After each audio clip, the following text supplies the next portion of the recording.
खुरूज और उसका 10वां बाब जो 29 आयत पर मुश्तमिल है। और खुदावंद ने मूसा से कहा कि फिरौन के पास जा, क्योंकि मैं ही ने उसके दिल और उसके नौकरों के दिल को सख्त कर दिया है, ताकि मैं अपने ये निशान उनके बीच दिखाऊं, और तू अपने बेटे और अपने पोते को मेरे निशान और वो काम जो मैंने मिस्र में उनके दरमियान किए सुनाए, और तुम जान दो कि खुदावंद मैं ही हूँ। और मूसा और हारून ने फिरौन के पास जाकर उससे कहा कि खुदावंद इब्रानियों का खुदा यूं फरमाता है कि तू कब तक मेरे सामने नीचा बनने से इनकार करेगा। मेरे लोगों को जाने दे कि वो मेरी इबादत करें, वरना अगर तू मेरे लोगों को जाने ना देगा तो देख, कल मैं तेरे मुल्क में टिड्डियां ले आऊंगा, और वो जमीन की सतह को ऐसा ढांक लेंगी कि कोई जमीन को देख भी ना सकेगा, और तुम्हारा जो कुछ ओलों से बच रहा है वो से खा जाएंगी, और तुम्हारे जितने दरख्त मैदान में लगे हैं उनको भी चट कर जाएंगी, और वो तेरे और तेरे नौकरों बल्कि सब मिस्रियों के घरों में फिर जाएंगी।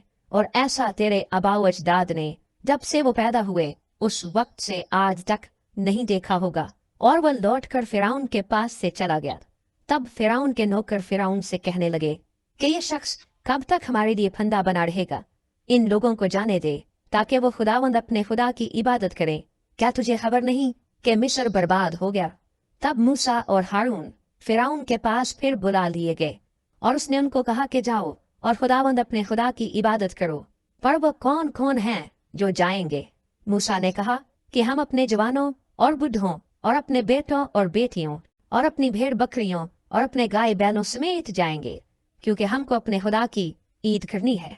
तब उसने उनको कहा कि खुदावंद ही तुम्हारे साथ रहे, मैं तो जरूर ही तुमको बच्चों समेत जाने दूंगा। खबरदार हो जाओ, इसमें तुम्हारी खराबी है। नहीं, ऐसा नहीं होने पाएगा।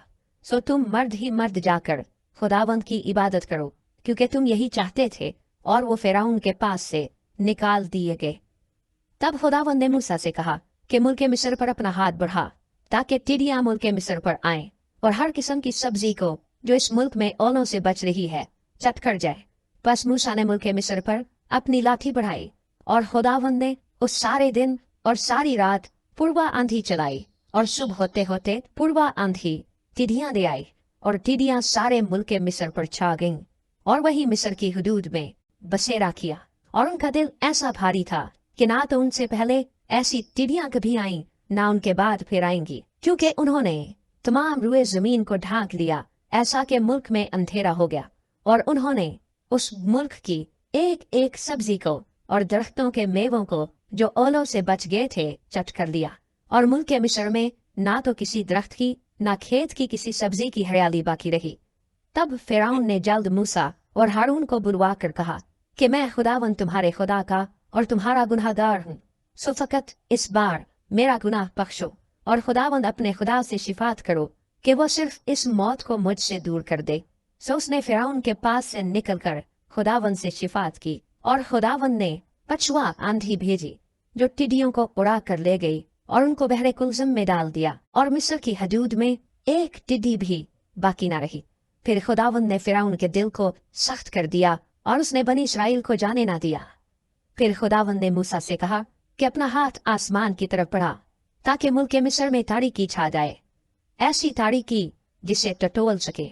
और मूसा ने अपना हाथ आसमान की तरफ बढ़ाया, और 3 दिन तक सारे मुल्क मिस्र में गहरी तारीकी रही। 3 दिन तक ना तो किसी ने किसी को देखा और ना कोई अपनी जगह से हिला, पर सब बनी इस्राएल के मकानों में उजाला रहा।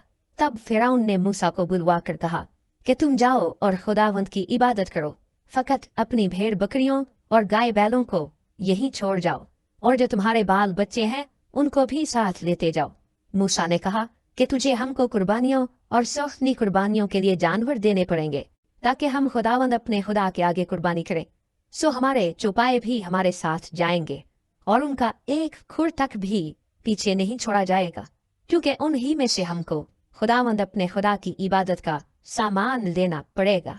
और जब तक हम वहां पहुंच न जाएं, हम नहीं जानते कि क्या क्या लेकर हमको खुदावंद की इबादत करनी होगी। लेकिन खुदावंद ने फिरौन के दिल को सख्त कर दिया, और उसने उनको जाने ही ना दिया। और फिरौन ने उससे कहा, मेरे सामने से चला जा और होशियार रह, फिर मेरा मुंह देखने को मत आना, क्योंकि जिस दिन तूने मेरा मुंह देखा, तू मारा जाएगा। तब मूसा ने कहा कि तूने ठीक कहा है, मैं फिर तेरा मुंह कभी नहीं देखूंगा।